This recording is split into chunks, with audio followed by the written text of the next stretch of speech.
All right, Oliver Griebel, thank you so much for joining this podcast, this Parallax podcast. My name is Thomas Mark. You are also a German philosopher, right? A couple of years ago, you published a German anthology, which came out now in May, called both One and Many, right? Or Many and One. Which one is it? There's it. Both one Yeah, and many. right. Und So um, I published the German version in Germany, and it took you how long to bring this into the German market?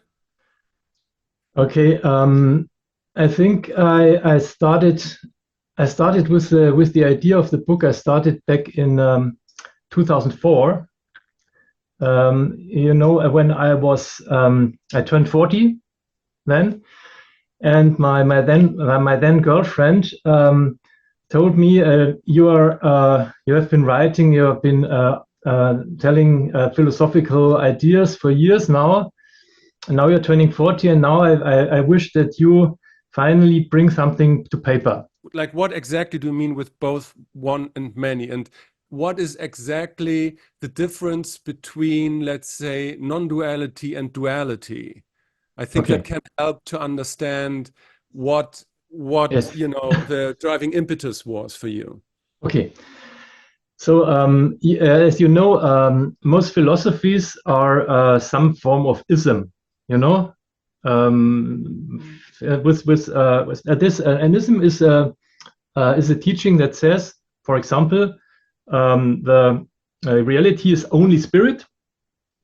So, spiritualism, or it's only matter, materialism.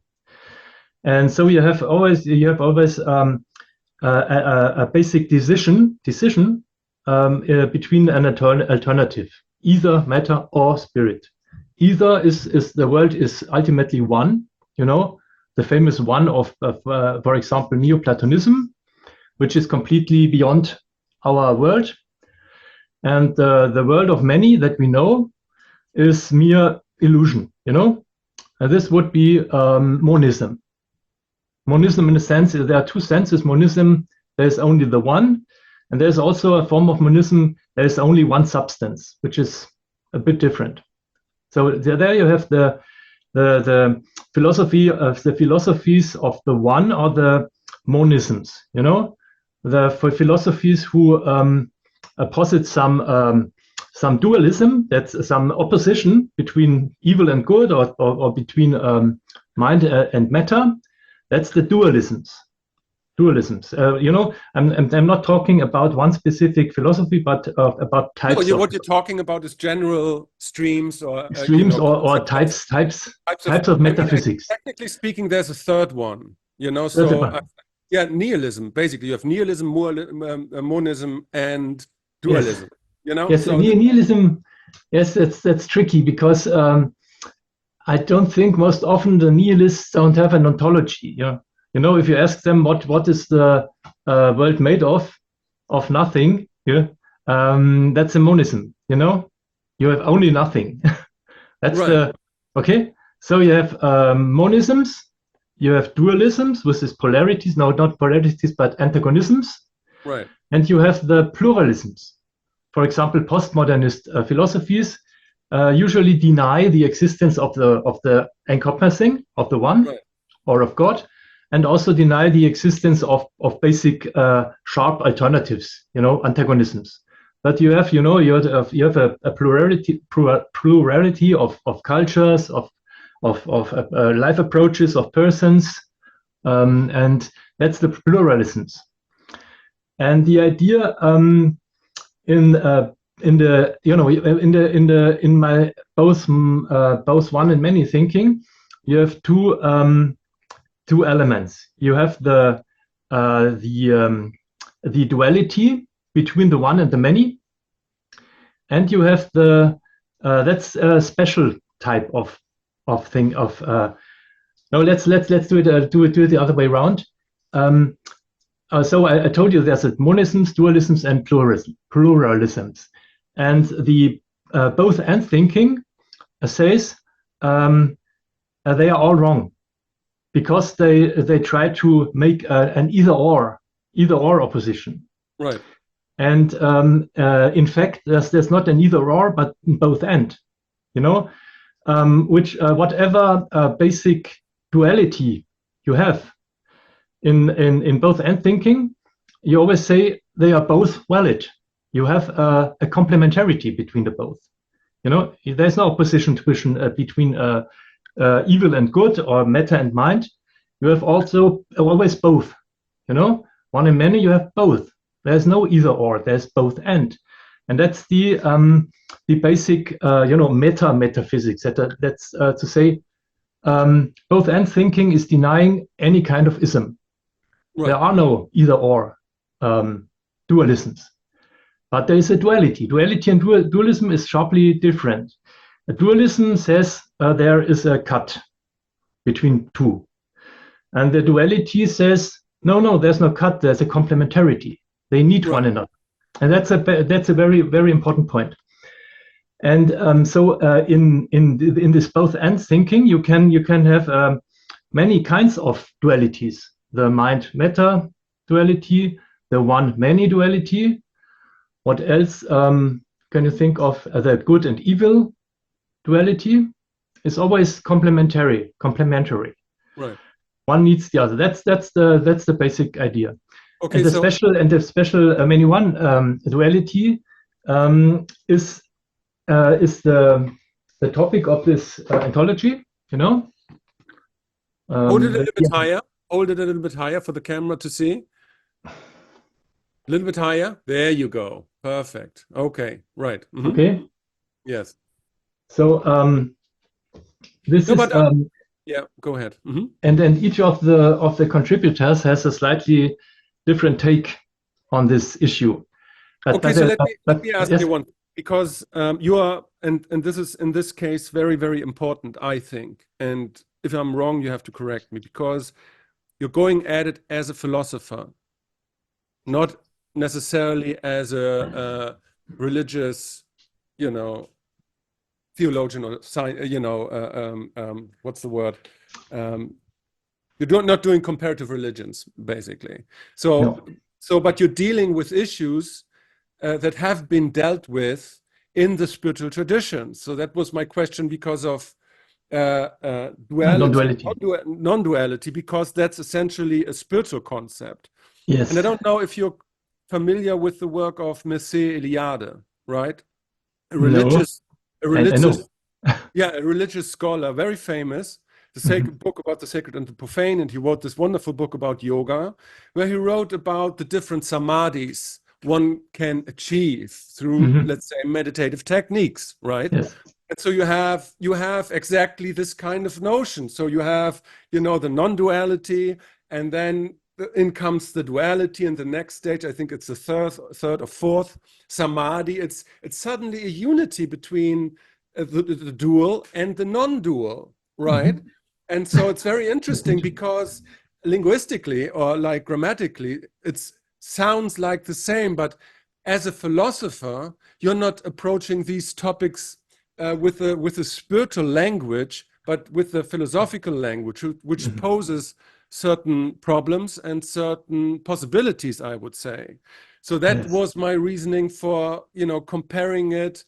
Like, where are the options and the possibilities, in comparing it with duality and non-duality, and where are the kind of problems, if you, from the philosophical side of it? You get what I'm saying? Yes, absolutely. This is really a huge field, because I personally don't come from any church background. I'm not a Christian. I'm not a Buddhist or a Hinduist. And I don't believe or don't assume any tradition or revelation, or any authority of a church or something. I came to this thinking mainly through my meditation experience from the age of 15 or so on, and also from my philosophical intuition, more the intellectual thing or intuitive thing, also from the age of 15 on. And it's tricky because oftentimes when people are talking about non-duality, they say that ultimately there is no plurality. There is only the informal or the non-duality, this ultimate reality without any qualities, without any plurality and structure in it. So we have a monism, this kind of non-duality is a monism. It says there's only this one, basically. And so this kind of non-dualities says there are no dualities. There are no dualities and no pluralities. Ultimately, there's only the one. But you can read non-duality also as saying there are no dualisms. Dualisms. So no cuts, no separations, but there are dualities.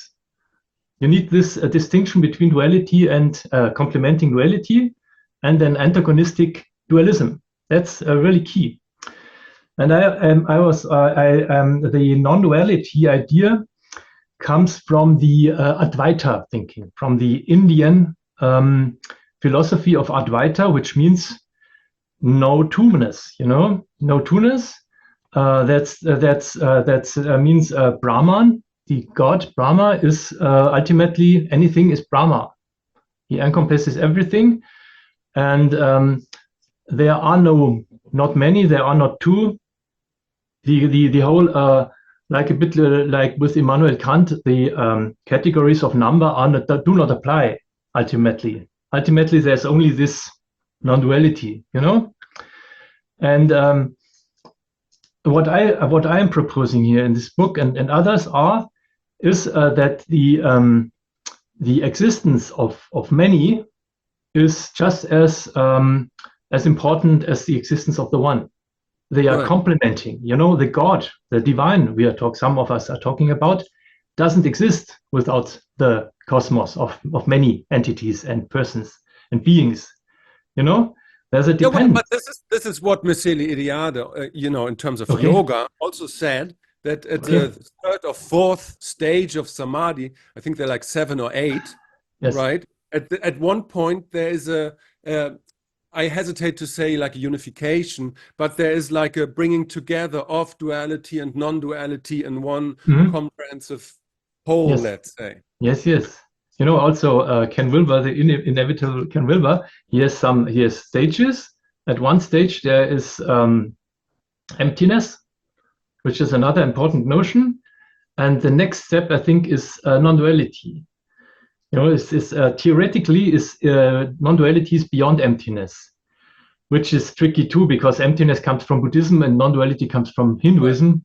How do you and Hinduists will never accept that Buddhists are talking about the same things. Right. But that's very tricky. And I personally I didn't know what Mircea Eliade. I know the name obviously, but I have never read about his teachings. Yes, what the normally the reference person in this context is Nagarjuna. Nagarjuna, the second century Buddhist monk and theologian, who said it's also complicated but ultimately he says all the dualities, all the antagonisms and extremes don't apply. It's neither the one nor the other, nor both. Well, Eliade is not a monk. Eliade is a proper religious scholar, right? And so he goes at it with a systematic scientific view and tries to bring. It's a fascinating book, really. It's very good. What's the title? No, I think it's called Yoga. Okay. I think. So, I think but it is adjacent to another question. So, like, because you mentioned you did, part of your practice is meditation, like in wrestling with these kinds of topics, how important is deep spiritual insights? Because it's not just philosophy in the Sloterdijkian or Richard David Precht, Robert Faller kind of way that deals with, issues that we have in a society. It's you're kind of wrestling with, metaphysics and, these grand ideas. And so how important do you think is spiritual, especially because you're a philosopher, how important is spiritual experience in approaching these kinds of questions? I think that without some spiritual experience, this can be there's also a philosophical spirituality, so you wake up in the morning and you have this vision or intuition of a coherence, an ultimate coherence. You have this intuition, there is not, or with psychedelic drugs you have this, all of a sudden you say, oh, but we are here, what's this, and some deeper meaning just of sitting there with another person or this wall gets a deeper meaning, and there is the spirituality of the spirit of the whole or of the divine somehow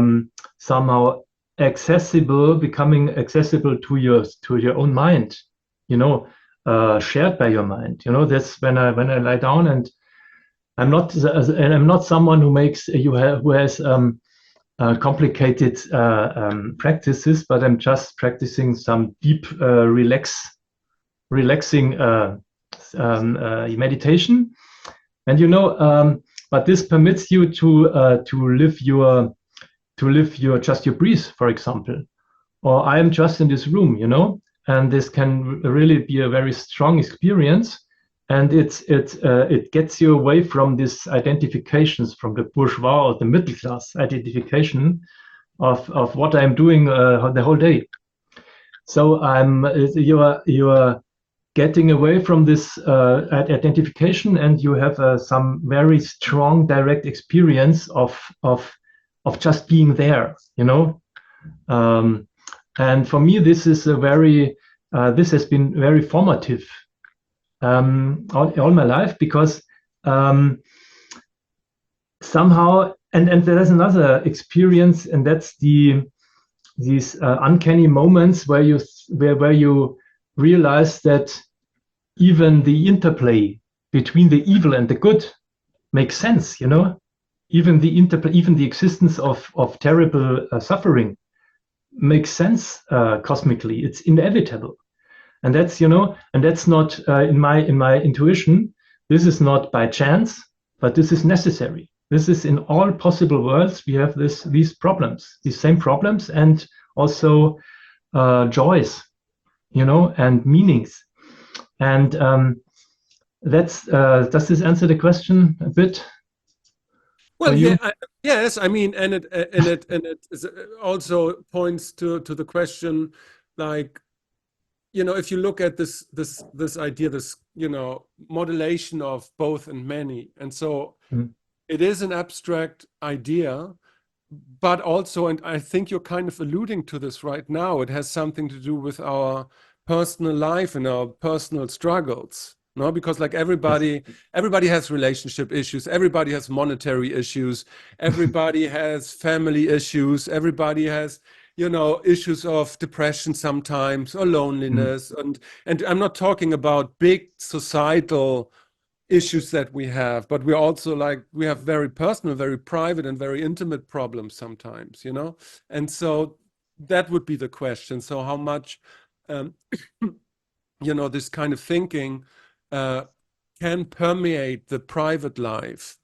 Yes. It has to, otherwise you won't make a philosophy like mine. Because for me, the crucial experience, one crucial experience is an experience of humility and sobriety. That is, Tom or Oliver, the world does not turn around any of us or around any other person. like Donald Trump may think, but he's wrong. The world is always going on. It has been going on for billions of years, and it has not waited for our 8 years of existence, and it will go on afterwards. So for me, the intuition was there is the universe is not a dead outer space filled with planets and suns and a few persons here and there, but it's a potential. It's a frame. It's an eternal frame of possibilities, and with also with structure and coherence. The existence of persons or the existence of life does not depend on life evolving on Earth, on planet Earth, or persons and civilization emerging on planet Earth. This is an eternal thing for me, and wherever it happens to be triggered on a planet, some things will be invariable, but there's also this diversity. It will also always be different, very different, and that's also a complementarity, the unity Right. and the diversity. That's the kind of thinking, and trying to answer your question. Yes, for me, I am absolutely skeptical about the solipsism tendencies in philosophy. Hegel or anyone sitting down and. Well, that's what I meant with nihilism, because nihilism, solipsism is a form of nihilism. And the idea that there's nothing and nothing has any meaning, that's basically a nihilist. There's no monism, there's no dualism, there is no pluralism. That's all in my mind, and even your mind is not real. So that's what I meant with the idea, the absolute negation of everything. Yes.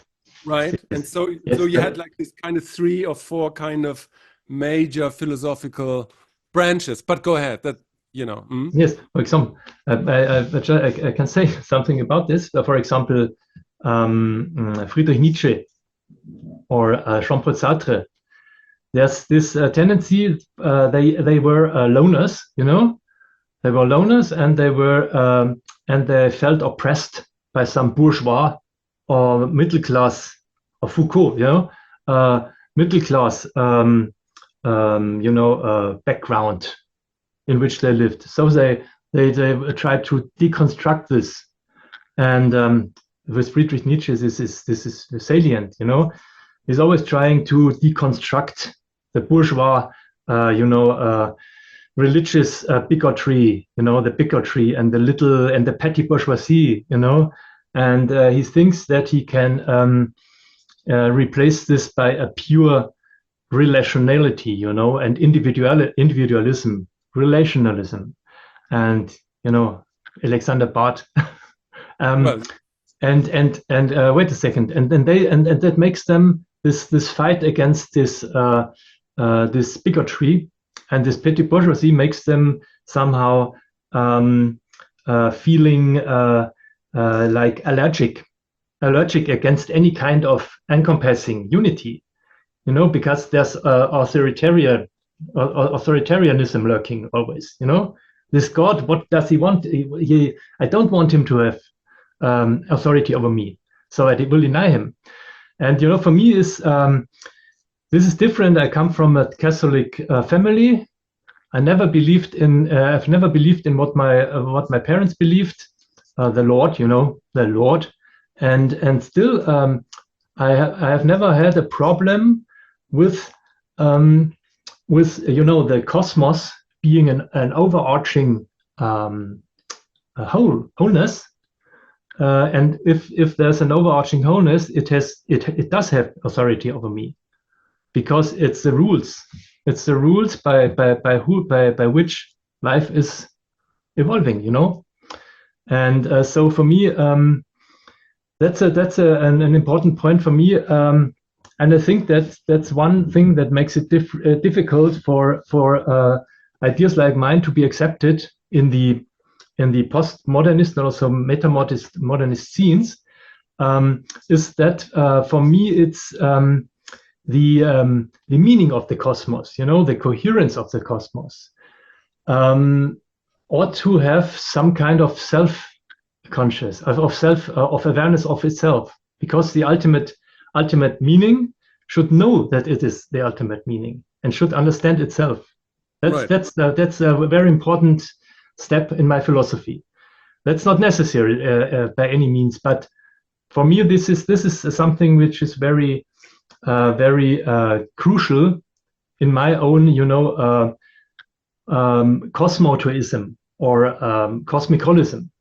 That the all-encompassing, or all-encompassing has to understand and know itself.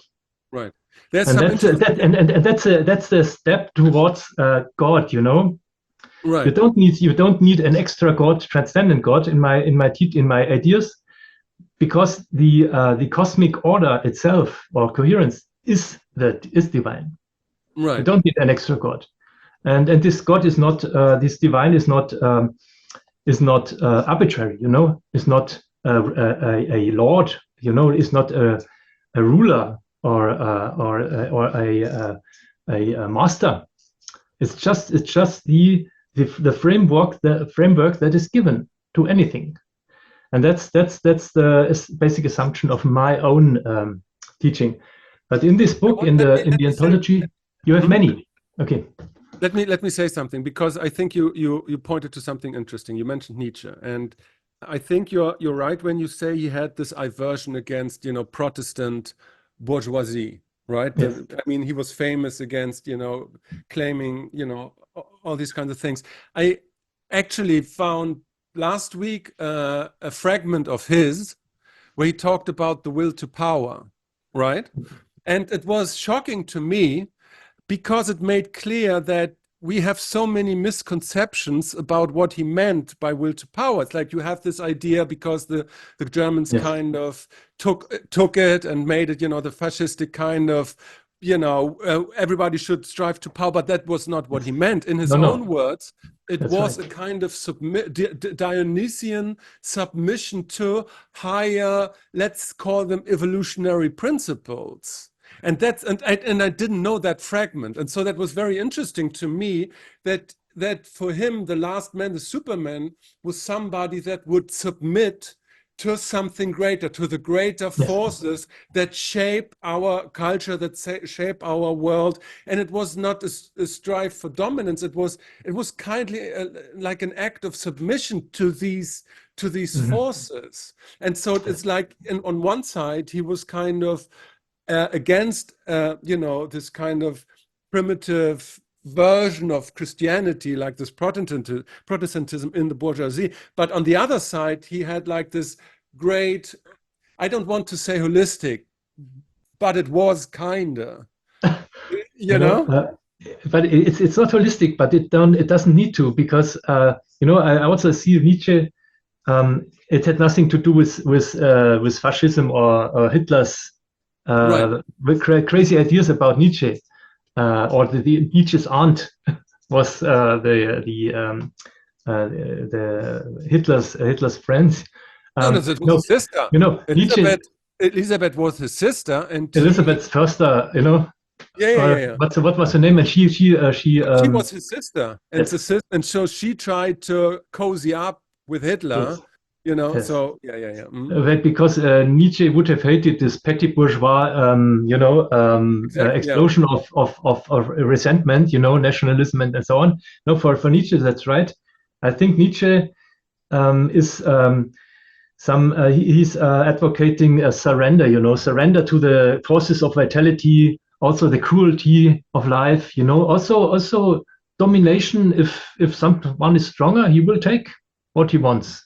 And the weak ones will be pushed aside. That will happen, but not systematically in form of a second world war or something like that, or a fascist regime. That's not Nietzsche, not at all. But it's a surrender to the raw forces of nature, I think, and the cruelties and also the meaninglessness, the eternal return of the wheel. Yes, that's Nietzsche. But in Nietzsche, there's no, he had this allergy against the Protestantism of his upbringing, and this province of Thuringia, where he came from, this was an endless inspiration for his diatribes and for his parodies. But I don't like Nietzsche very much, just like Kierkegaard, because I think somehow they were very irresponsible persons. Some privateers who had enough money to cultivate their aversions against petty bourgeoisie, and well, you can say the same about Marx, who was Marx. Yeah. Marx too, and it is necessary and important as an opposition against the bourgeoisie of the 19th century. That was necessary to give a counterpoint or counter weight to all this, balance this out. But ultimately, I think it's not enough. You can't found an ethics and also a political worldview on these individualistic teachings, in my opinion. Well, but the interesting thing is, I was talking with a friend about this. In many respects, you have Kant and the how is it in English? The self-imposed, the stepping out of the self-imposed immaturity, right? That you highlighted enlightenment. And Nietzsche's Superman is in many ways, a continuation of that thinking. So you have to step out of your own slave morality, basically. So and to become a fully grown, fully mature individual to wrestle with the forces of nature and the world. But again, let's not talk so much about Nietzsche. What I wanted to ask you, so in light of what we talked about, and this is like a double-sided question. So when you look, and I think in the beginning of the talk, you kind of alluded to this. So there's, at least from my experiences, there's always, something that we go back to, something that's of an primordial interest growing up, right? Something that we're drawn to. And it's very hard to describe why it is a specific topic. You know me a little bit, I'm very much interested, for example, in will and all these kinds of things. Yes. Right. I know your books. Yeah, right. Okay. So, and I don't know where that comes from. I don't know. It just is, right? Is it a revolt against? Is it a revolt against is this a revolt against the petty bourgeois no. environment where you grew up in northern Germany? No, it's like I think I would say I would be more metaphysical about it and say everybody has a diamond. Everybody has something that draws him from the future, right? And so it's like a theme that is infinitely interesting. There's always something to explore. We're drawn towards it, right? Yes. And I would presume, if you read biographies, if you read a little bit about philosophy, every philosopher has their shtick, basically their thing. So the question, in terms of our or your project, I wanted to say your project. I want to say our because I published the German. So, but in terms of your book, like what is the driving impetus for you? Like what in your life? So what are you always coming back to philosophy wise? What do you like to explore? What is it that makes you wake up in the morning and want to explore that topic more? And in terms of the book, in this context, what was the biggest kind of insight that you had working on the book? Because also I know it's like a book is always, if you start out with a book, it's never ready, right? So you start with it and you unfold it, and then you find something for yourself. So as I told you before, in the basic idea was already there in 2000, back in 2004, and it hasn't changed.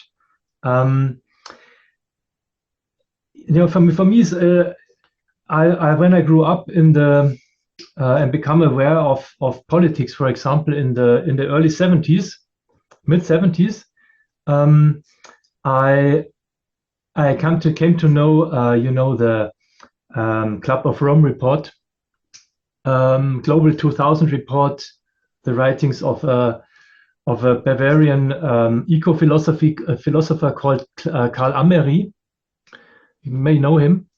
And this opened my eyes. I was aware at the age of 14 or 15, I was aware that this kind of civilization and economy will destroy itself if it continues like that.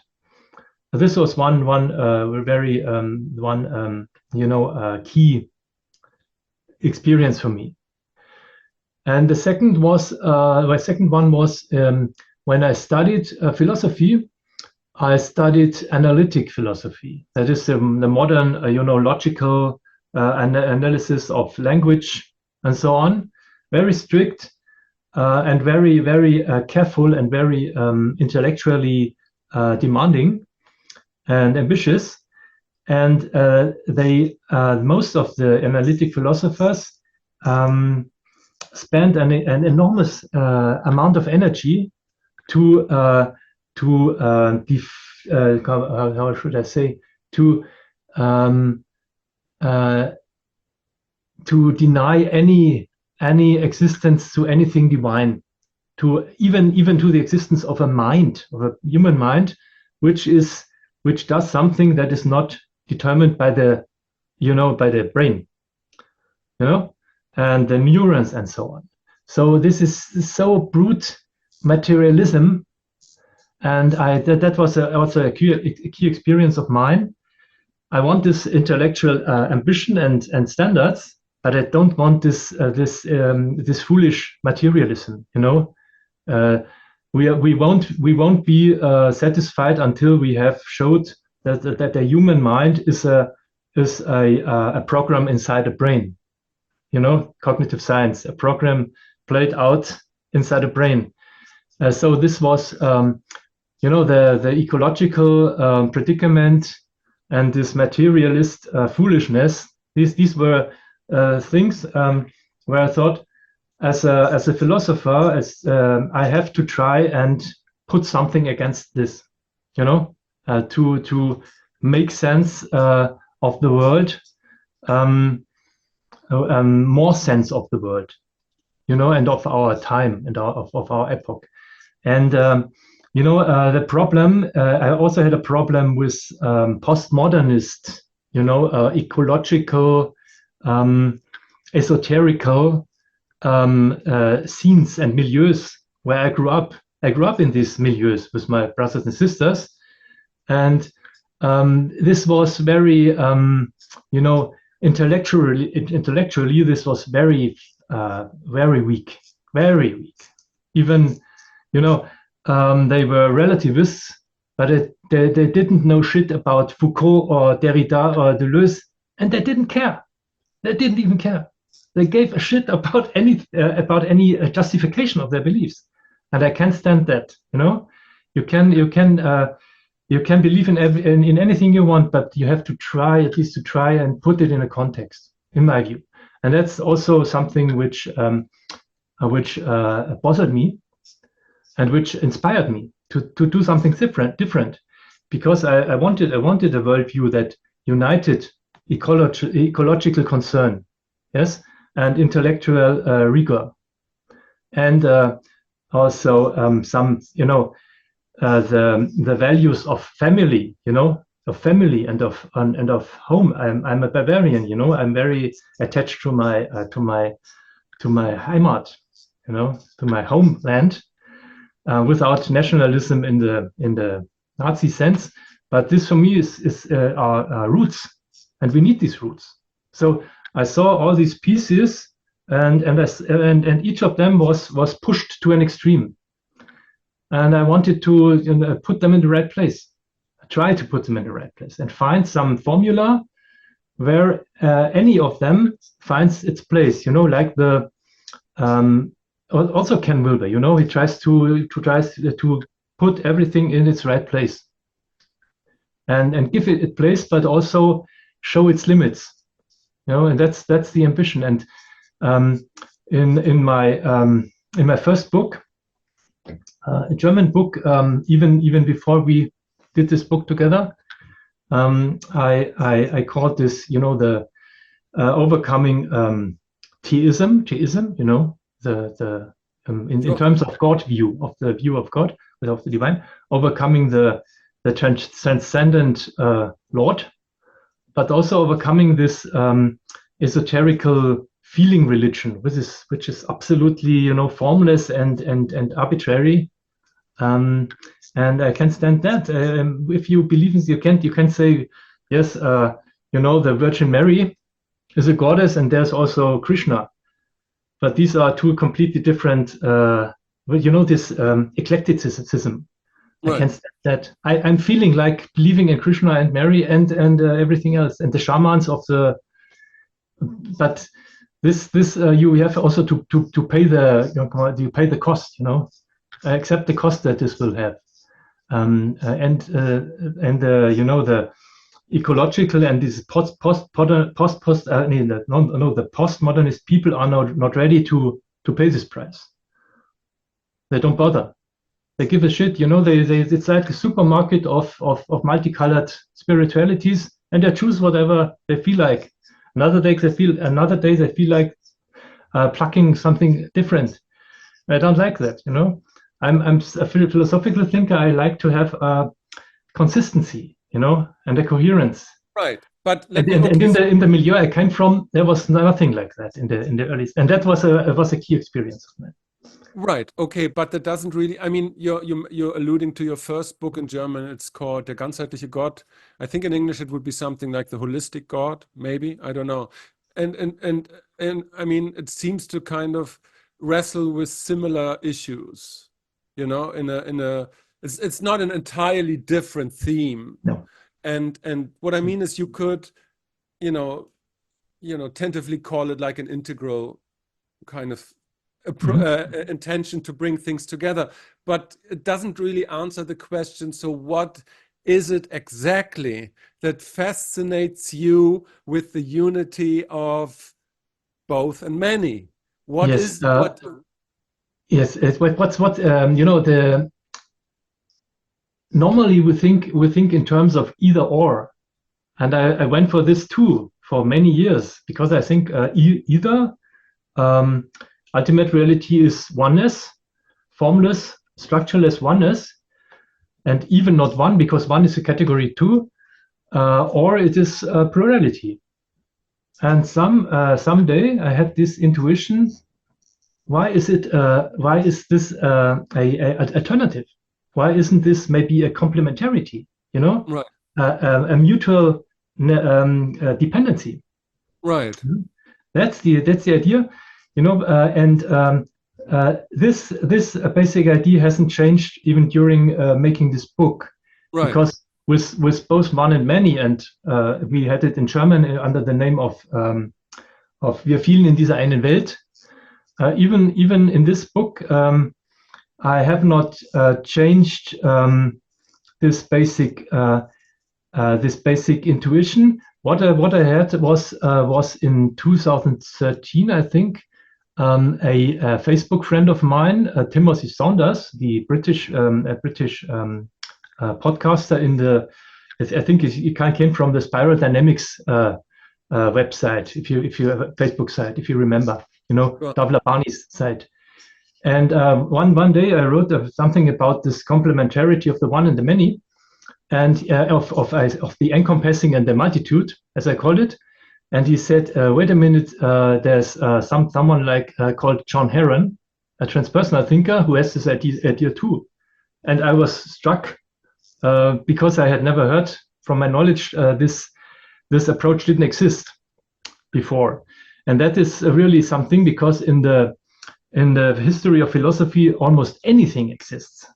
It's very different, very difficult to find something that is novel and really deep. That's difficult, because there's Spinoza and and the Neoplatonism, and there's always the Stoicism, and there is, for example, Cusanus, Nicolaus of Cusa, and on Leibniz, many of giants, and it will be difficult to find something really novel.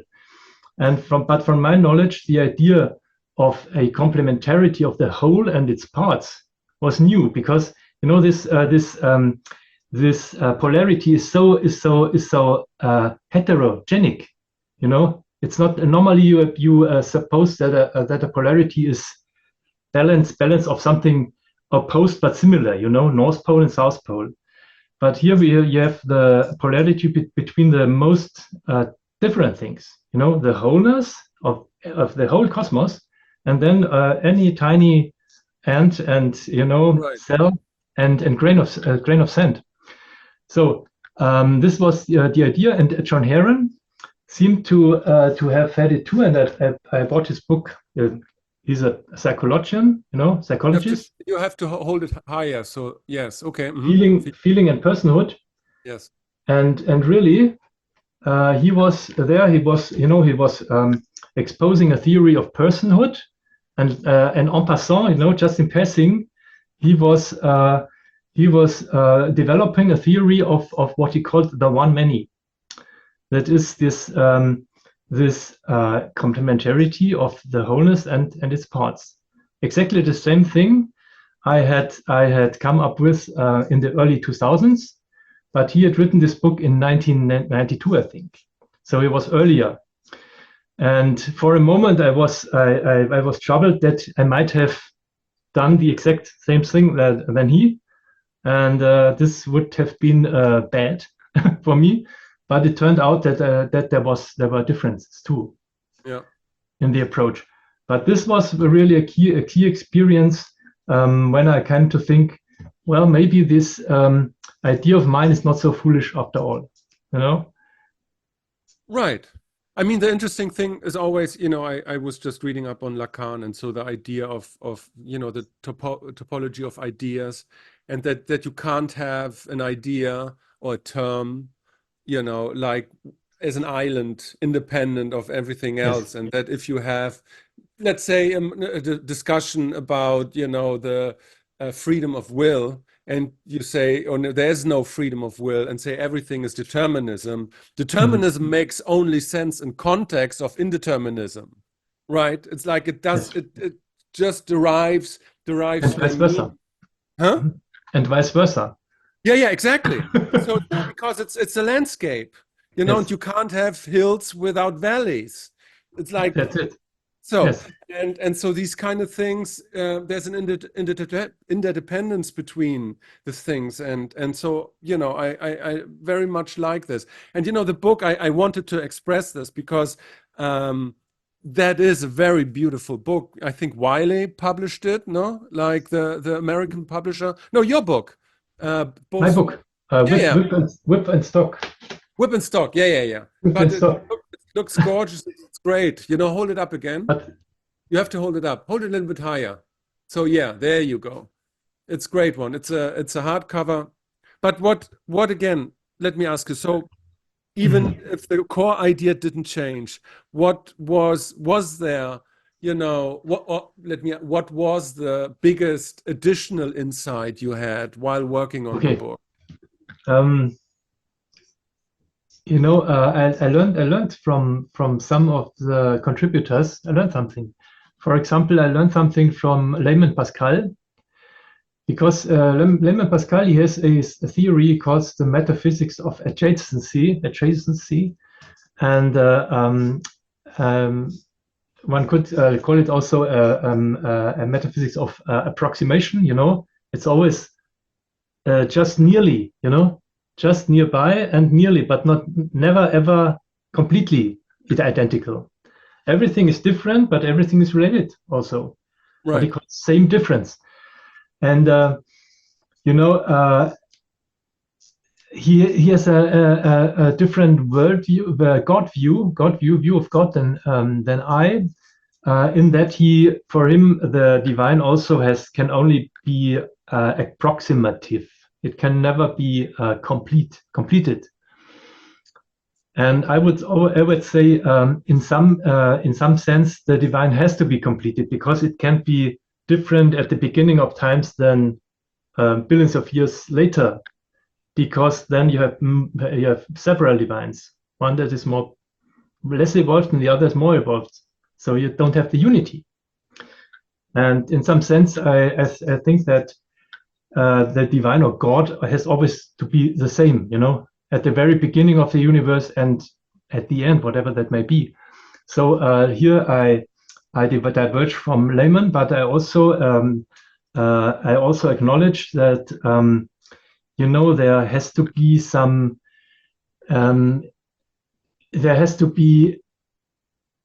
how should I say, some form of necessary, never completedness of anything finite in the cosmos. Yes, here he gave something to me, and also Bruce Alderman. I have incorporated a paper of Bruce Alderman, and he's writing much about the it's not his idea. I think it's the idea of thinkers who are of critical realism, or no, I don't know exactly, but there's the idea that there is a unity encompassing everything, but also any individual also withdraws to this unity to a certain extent, so to speak. Even God, you have even an extent of liberty, even against God, even against, because it's like, say, the meshes inside a fabric, these are a mesh as a whole, it gives the fabric its elasticity, but the whole is not the fabric completely. It has some degrees of freedom, individuality, and in this sense, you could say that an individual is independent to a certain extent, even from God, and that's what I wanted to have, because I want to exclude any kind of reductionism, even ultimate. Like, for example, Meister Eckhart also says that if I don't exist, Jesus Christ doesn't exist either. And that's what it was heretic in the Middle Ages, in the Dark Ages. But this is a very deep thought. Back in 1200 BC or AD. And that's here I learned something from each of the contributors. But I think in metaphysics, it's not enough to have a basic idea. You have also to implement it, to apply it to physics, natural philosophy, ethics, political philosophy, sociology, psychology, philosophy of mind. And this is that's the really hard work to apply it. And there I'm still working on some fronts, because I already plan. Originally I wanted to publish this in English, because I wanted to make another book. Right. And I wanted first to get this off my, because I knew this book of ours, we had made it together in German. It was good enough to be published in English. Right. But it didn't have any connections in the Anglosphere. Yes. So I had to first, sound out. And at one point, I told myself I will make it once again with book on demand. But then I contacted a connection I had made years before through the theologian Philip Clayton, which was Andrew Davis. Right. Mm-hmm. Andrew Davis is the editor of the series where this comes out. It's perspective in process studies, right? Process theology.